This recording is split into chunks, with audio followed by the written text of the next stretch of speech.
A usted no lo salvaron porque usted se bautizó, o porque usted da diezmo, o porque usted ayuda a todo el mundo. No. Si fuera así, entonces su salvación no fuera gracia, fuera deuda. En otras palabras, Dios me debe, y Dios me debe salvar por lo que yo hago, por lo bien que me porto. No, usted y yo no nos salvamos por lo que hacemos. Nos salvamos por lo que hizo alguien. Y no te estoy invitando a no hacer. Debemos hacer, no para que Él nos salve, sino en respuesta a su salvación. En otras palabras, lo que doy y lo que hago, no lo hago para estar frío con Él. Lo hago en gratitud por estar frío con Él. ¿Me entendió? Lo que hago para Dios no lo hago para ser aceptado por Él. Lo hago porque en Cristo ya fui aceptado. No se trata de lo que yo haga, se trata de lo que Él hizo. Hermano, aquí no hubo bautismo, no hubo ceremonia, no hubo discipulado, solo hubo fe, y una fe verdadera. Y esa fe fue suficiente para que Jesús le abriera las puertas del paraíso. Hermano, esto rompe con todo legalismo. El legalista nos enseña, el legalismo nos enseña que debemos ganarnos la salvación. El legalista piensa en los méritos, pero usted no es salvo por los méritos suyos.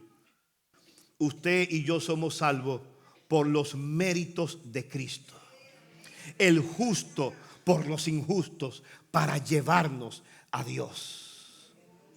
Así que la cruz del ladrón nos recuerda que Dios no necesita tiempo para salvar, solo necesita un corazón que crea. Oh, gloria al nombre del Señor. Aleluya. Verso 45 nos dice que el velo del templo se rasgó por la mitad. Hermano, en el mismo momento en que este ladrón recibió la promesa, en el mismo momento en que Jesús entregó su espíritu, la Biblia dice que el velo que separaba a los hombres de la presencia de Dios fue rasgado. La muerte de Cristo abrió el acceso, y el sol se oscureció, y el velo del templo se rasgó por la mitad, de arriba hacia abajo. De tal manera, hermano, que debemos entender esto, y por eso lo resalto aquí. Cuando Dios le reveló el tabernáculo a Moisés, el tabernáculo era formado por tres partes principales. Estaba el lugar santísimo, estaba el lugar santo y estaban los atrios. Así que Dios condicionaba la comunión con Él dependiendo el lugar. El pueblo podía llegar hasta los atrios, pero para entrar al lugar santo se requería que solo los sacerdotes podían entrar a ese lugar a cambiar la lámpara, el aceite de las lámparas y los panes de la propiciación. Al lugar santísimo solo entraba el sumo sacerdote una vez al año para ofrecer sacrificio en nombre del pueblo. Entre el lugar santísimo y el lugar santo había un velo que cubría, de tal manera que antes del sacerdote entrar a ese lugar santísimo una vez al año, tenía que entrar una lámpara de incienso para que se cubriera de humo. En el lugar santo los sacerdotes ministraban, Ellos cambiaban el aceite, cambiaban el pan, cambiaban el incienso. Pero una vez entraban en el lugar santísimo, ahí ellos no ministraban, a ellos ahí le ministraban. Porque lo único que ellos podían hacer era presentar la sangre del cordero en nombre del pueblo para el perdón de los pecados. Por eso es importante que dice que cuando Cristo murió, el velo del templo se rasgó. Pero el Evangelio dice que se rasgó de arriba hacia abajo. ¿Qué es lo que está diciendo? Que esa pared que hacía división entre Dios y los hombres, ese velo que impedía que la humanidad pudiera acercarse confiadamente al trono de la gracia en Cristo por el sacrificio de Cristo, ahora era roto.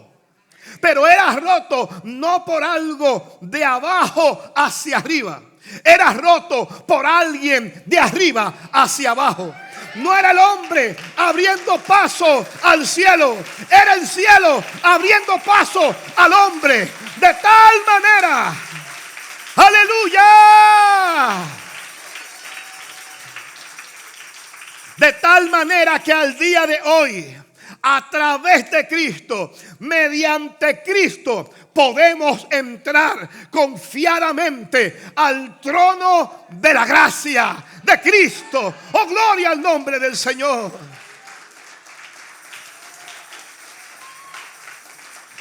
Yo sé que en años anteriores, sobre todo Centroamérica y el Caribe, se pusieron de moda ciertos himnos muy bíblicos, hermanos, que se contaba de que llévame al lugar santísimo, pásame por el lugar santo, hasta el lugar santísimo. ¿Se acuerdan de eso?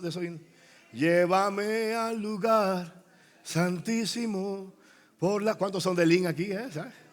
El Lin transformó la alabanza en ese tiempo. Llévame al lugar santísimo de tu presencia. Les digo una cosa, hermano. En Cristo ya no hay atrio, no hay lugar santo, no hay lugar santísimo. ¿Por qué? Porque Él rompió esa división. Y ahora cuando usted acepta a Cristo, usted tiene acceso directo y sin intermediario a la misma presencia del Señor. El camino ha sido abierto, el camino ha sido despejado, el camino a la cruz ha sido despejado. Oh, gloria al nombre del Señor. De tal manera que Abraham, a Moisés, Isaac, Jacob tenían que mirar hacia el futuro, porque venía uno a la cruz que iba a morir. Pero lo que ellos veían al futuro, usted y yo lo miramos al pasado. Oh, gloria a Dios. No se trata de que Él viene, se trata de que ya vino. No se trata de que Él iba a morir, se trata de que Él murió. Y por cuanto murió, resucitó. Y su resurrección nos dice que lo que ocurrió en el Calvario fue aceptado. Hermanos, si Cristo fue capaz de salvar a un ladrón en el último momento de su vida, nosotros tenemos esperanza. Tenemos esperanza. Oh, gloria al nombre del Señor. Tenemos esperanza no para vivir nuestra vida como querramos. Tenemos esperanza porque tenemos oportunidades que este ladrón no tuvo.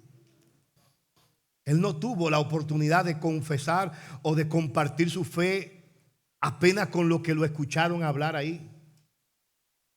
Usted y yo hoy tenemos la bendición de poder compartir nuestra fe. Él no tuvo la oportunidad de adorar a Cristo y agradecerle por sus muchos beneficios y bendición. Usted y yo hoy tenemos la bendición de poder levantar nuestras manos y agradecerle al Señor. ¿Acaso no somos nosotros privilegiados? Este hombre, sus pecados lo llevaron casi a la perdición eterna. Él mismo le dice a su compañero: ni aún temes tú a Dios estando en la misma condenación. Hermano, este hombre de alguna forma en algún momento sintió que la tierra se abría y que estaba el infierno esperando para atraparlo y tragárselo. Pero fue en ese momento, ese nivel de conciencia fue que lo llevó a lo único que tú y yo podemos hacer: a clamar por misericordia y decirle: Jesús, acuérdate de mí cuando vengas en tu reino. Si Dios tuvo misericordia de él, también hay misericordia disponible para cada uno de nosotros. Aleluya. Bendita sea esa circunstancia que nos acercó más a Dios. Bendito ese sufrimiento. Bendito 1000 veces ese dolor que te acercó a clamar a Dios buscando su perdón. A veces nosotros queremos el domingo de resurrección, pero no queremos estar a los pies de Cristo. Hermanos, no hay gloria sin Calvario. Pero una vez que hemos pasado el Calvario, podemos confiar en que nuestro Rey conquistó la gloria para nosotros. ¿Alguien puede levantar?